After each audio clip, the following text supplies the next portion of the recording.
Hello বন্ধুরা, আশা করি তোমরা সবাই ভালো আছো। তো আজকে আবার হাজির হয়েছি আরও একটা নতুন রেসিপি নিয়ে। তো আজকে করে দেখাবো আমি মুগ ডাল। তো রোজকার একঘেয়েমি ডাল থেকে একটু তো স্বাদ বদল করতেই হয় বলো। তো বেশ কিছুটা ডাল নিয়ে নিয়েছি, তোমরা তোমাদের পরিমাণ মতো নিয়ে নেবে। এবার সেটা ভালো করে ধুয়ে একটু জল দিয়ে ভিজিয়ে রাখবে। ওই 10 মিনিট মতো ভিজিয়ে রাখলেই হবে। এবার কুকারের মধ্যে ওই ভেজানো ডালটা দিয়ে দেবে, দিয়ে তার মধ্যে একটু জল দিয়ে দেবে। বাটিতে যে ডাল লেগে থাকবে সেটাই ধুয়ে তুমি জলটা দিয়ে দেবে। এবার তার মধ্যে দেখো বেশ কিছুটা কড়াইশুঁটি দেবো। তো কড়াইশুঁটিগুলো দেখেছো ফ্রিজে থেকে থেকে গাছ বেরিয়ে যাচ্ছিলো। তো বেশ কিছুটা 1 মুঠোর মতো কড়াইশুঁটি আমি দিয়ে দিলাম। তার মধ্যে নুন, একটু হলুদ গুঁড়ো আর একটু সর্ষের তেল দিয়ে দিচ্ছি, যাতে ডালটা না উতলিয়ে বাইরে বেরিয়ে আসে। এমনিও যা প্রেশার কুকারে বসালে হয় তোমরা সবাই জানো। তো দেখো প্রেশার কুকারটাকে তো আমি বন্ধ করে দিলাম, দিয়ে এবারে গ্যাসের ওভেনে বসিয়ে দেবো। 2টো সিটি পড়লেই যথেষ্ট, 2টো হুইসেল আসবে ব্যাস। তারপরে নামিয়ে নিয়ে ঠান্ডা করে নিই। এবার ডালের অবস্থাটা দেখে নিচ্ছি।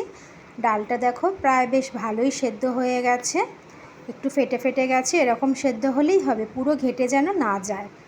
এবার ওদিকে আরও একটা কড়া বসিয়েছি, কড়াতে নিয়ে নিয়েছি বেশ খানিকটা তেল এবং তার মধ্যে দিয়ে দিচ্ছি তেজপাতা, শুকনো লঙ্কা ফোড়নের জন্য, আর দিয়ে দেবো কিছুটা গোটা জিরে, যাতে স্মেলটা খুব সুন্দর হয়।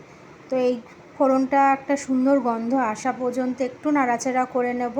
তারপর তাতে দিয়ে দিচ্ছি আদা, গ্রেট করা আদা। তোমরা চাইলে আদা বাটাও দিতে পারো, আমি গ্রেট করে নিয়েই দিয়েছি। তো তারপরে দিয়ে দেবো টমেটো কুচো।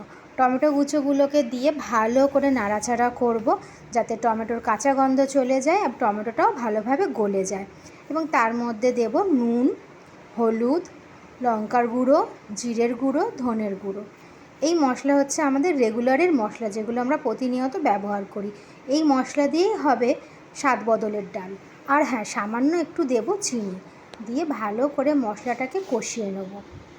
টমেটোগুলো দেখো প্রায় গলে গেছে, টমেটোগুলোর সাথে মশলাটা ভালো করে কষানো হয়ে গেছে। এইবারে দিয়ে দেবো আমাদের সেই সেদ্ধ করে রাখা ডালটা। তার মধ্যে একটু জল দিয়েছিলাম, জল দিয়ে বাড়িয়ে নিয়েছি, যতটা পরিমাণ তোমাদের মনে হবে সেই অনুযায়ী করো। তো ডালটাকে দিয়ে ভালো করে নাড়াচাড়া করে নেবো। ওপর থেকে একটু গরম মশলা গুঁড়ো দিয়ে দেবো। আর হ্যাঁ, নুনটা অবশ্যই তোমরা দেখে নেবে যেন ঠিকঠাক থাকে। আর একটু ঘি দিলে বেশ ভালো হয়, আমি একটু ঘি দিয়েছি। এই ঘি আর গরম মশলা দিলেই হয়ে যাবে আমাদের স্বাদ বদল, পুরো স্বাদটা হবে বিয়েবাড়ির ডালের মতো। তো দেখো কেমন লাগলো বন্ধুরা, আমাকে অবশ্যই জানিও। আর আমার পাশে থেকো, আমার চ্যানেলটা সাবস্ক্রাইব করো। আর তোমরা সবাই ভালো থেকো।